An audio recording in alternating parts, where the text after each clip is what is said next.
Kisah Kiai Ahmad, si Peci Merah. Bab 1. Masa kecil yang hidup dalam kesempitan. Dahulu kala, di sebuah kampung yang terletak di wilayah tanah Sunda yang asri dan tenang, hiduplah seorang anak laki-laki bernama Ahmad. Ia lahir dari keluarga yang sangat miskin dan hidupnya amat sederhana. Ayahnya dikenal oleh penduduk kampung sebagai seorang jawara, orang yang kuat fisiknya, namun hidupnya kurang baik. Ayahnya sering menghabiskan waktunya untuk berjudi, mengadu ayam, berkumpul dengan orang-orang yang suka berkelahi dan membuat keributan. Bahkan tidak jarang pulang ke rumah dalam keadaan mabuk. Sebaliknya, ibunya adalah seorang wanita biasa yang lemah lembut, sabar, namun hanya bisa pasrah menanggung segala nasib berat yang datang menimpa keluarganya. Sejak masih sangat kecil, Ahmad sudah merasakan betapa pahitnya kehidupan.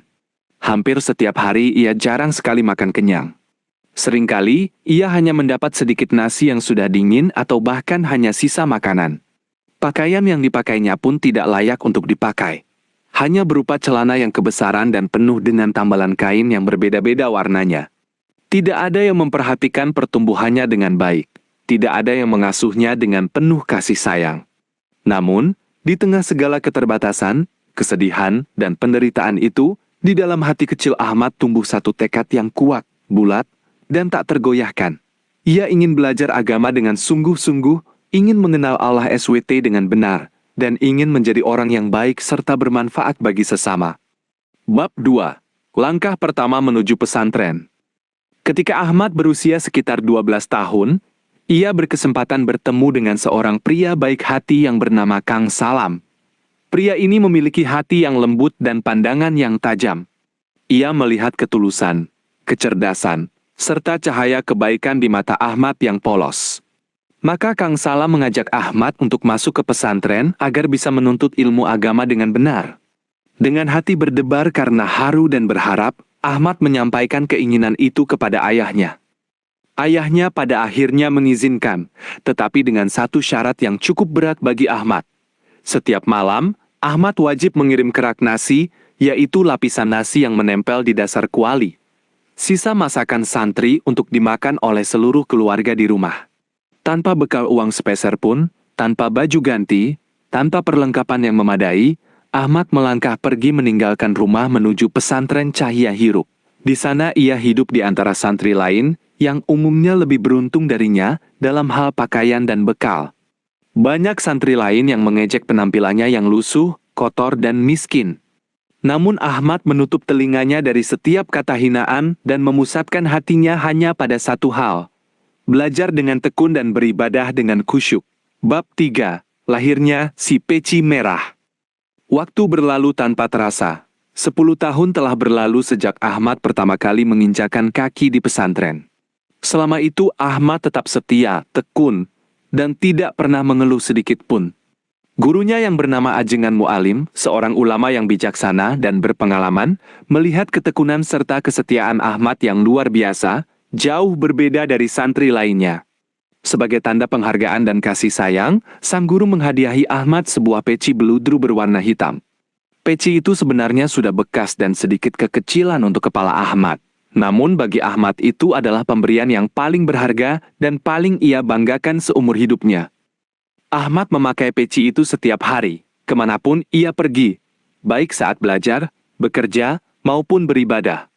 Lama-kelamaan karena sering terkena panas matahari yang terik di siang hari dan hujan yang deras di waktu sore, warna hitam beludru peci itu luntur perlahan-lahan, hingga berubah menjadi kemerahan.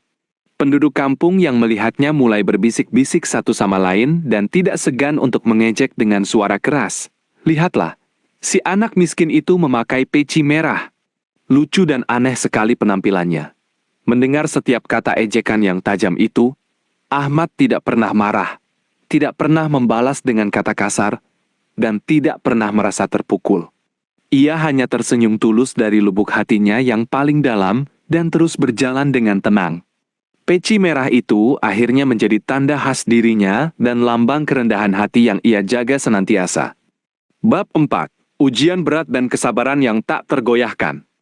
Untuk memperdalam ilmu agama lebih jauh, Ahmad memohon izin untuk pindah ke pesantren Suci Manah yang dikenal memiliki ilmu yang lebih luas dan mendalam.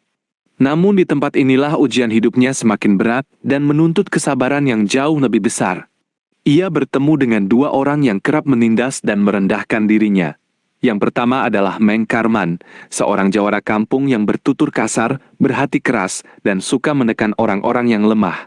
Yang kedua adalah Haji Hasan, seorang orang kaya yang sombong, angkuh, dan memandang rendah kepada siapa saja yang tampak miskin.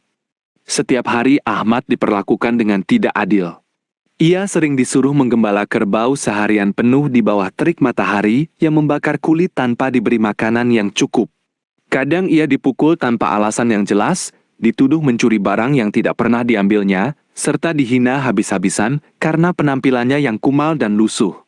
Namun setiap kali ia dihina, disakiti, atau ditindas, Ahmad selalu menenangkan hatinya dengan 3 pegangan yang kuat. Kesabaran yang seluas-luasnya, melaksanakan syalat tepat pada waktunya dengan khusyuk, serta berzikir dan mengingat Allah SWT dalam setiap keadaan. Di balik kesederhanaan dan kesendiriannya yang penuh tekanan itu, ilmunya tumbuh semakin dalam. Ia menguasai ilmu tauhid dengan kokoh, ilmu fikih dengan teliti, dan ilmu tasawuf dengan penuh penghayatan. Bab 5. Kebenaran terungkap di hadapan banyak ulama. Suatu hari, diadakanlah pertemuan besar agama yang dihadiri oleh ratusan orang serta para ulama dari berbagai daerah.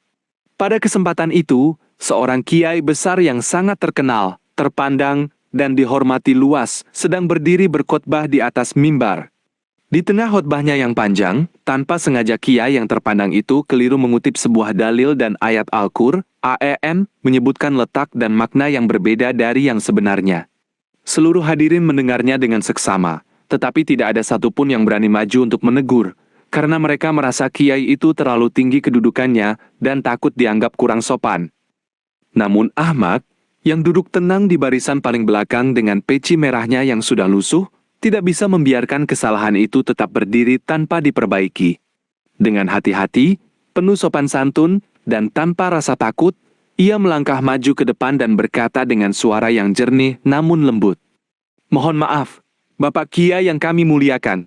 Dalil dan ayat yang baru saja Bapak sebutkan, letaknya berbeda dari yang Bapak sampaikan. Izinkan saya menyampaikan letak dan maknanya yang sebenarnya. Seluruh hadirin yang hadir serentak gempar dan terkejut, melihat keberanian pemuda yang tampak miskin ini.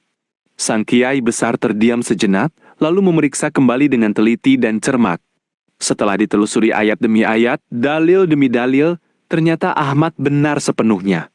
Kiai besar itu kemudian turun dari mimbar, mendekati Ahmad, memeluknya dengan penuh kekaguman dan haru, lalu bertanya, "Siapakah engkau, wahai anak muda yang jujur, berani, dan berilmu ini?"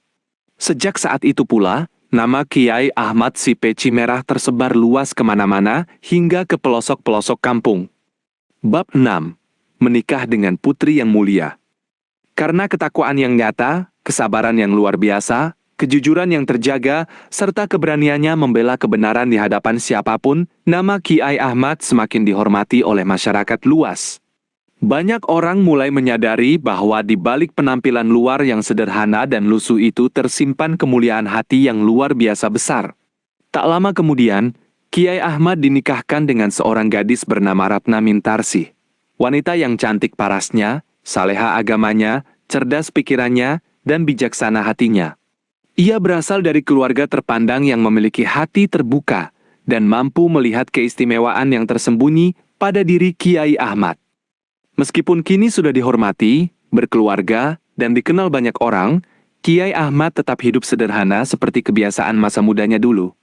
Ia mendirikan pesantren sendiri yang lama-kelamaan tumbuh besar dan dikunjungi oleh murid-murid dari berbagai daerah yang ingin menuntut ilmu. Kiai Ahmad mengajar dengan penuh kasih sayang, kesabaran tanpa batas, serta keteladanan nyata dalam setiap perkataan dan perbuatannya. Bab 7. Akhir hidup yang penuh cahaya. Memasuki usia senja, Kiai Ahmad semakin zuhud dari kemewahan dan semakin rendah hati. Ia sering berpesan kepada seluruh murid-muridnya dengan lembut namun menyentuh hati. Lihatlah peci merah yang sudah lusuh dan pudar ini. Ia hanyalah sepotong kain yang tidak berharga sedikit pun. Yang memuliakan seorang hamba di sisi Allah SWT, bukanlah pakaian yang dipakainya, bukan pula kedudukan yang dimilikinya, melainkan ketulusan hati yang murni dan ketaatan yang teguh kepada Allah SWT. Hari yang telah ditentukan pun tiba. Dalam keadaan sedang khusyuk beribadah, sujud kepada Allah dengan hati yang tenang, Kiai Ahmad menghembuskan napas terakhirnya. Konon, ketika jenazahnya dibawa beriringan menuju tempat pemakaman untuk dicalatkan dan dimakamkan, terdengar suara banyak burung berkicau dengan sangat merdu dan indah mengiringi perjalanan rombongan. Seolah alam semesta turut menghormati dan menyambut kedatangan jiwa yang suci itu ke keabadian. Hingga hari ini pun, makam Kiai Ahmad selalu didatangi orang-orang yang berziarah dan berdoa untuk memohon keberkahan. Inti pesan dari seluruh cerita. Kemiskinan di awal kehidupan dan hinaan orang lain bukanlah kekurangan. Kesabaran yang kokoh dan ketakwaan yang sungguh-sungguh adalah kekayaan yang sesungguhnya. Kebenaran tidak dinilai dari pakaian, penampilan luar, atau kedudukan seseorang, melainkan dari ilmu yang benar dan keberanian untuk membela yang lurus. Siapa yang hidup dengan rendah hati, tulus, dan setia seperti Kiai Ahmad, pada akhirnya pasti akan dimuliakan oleh Allah SWT.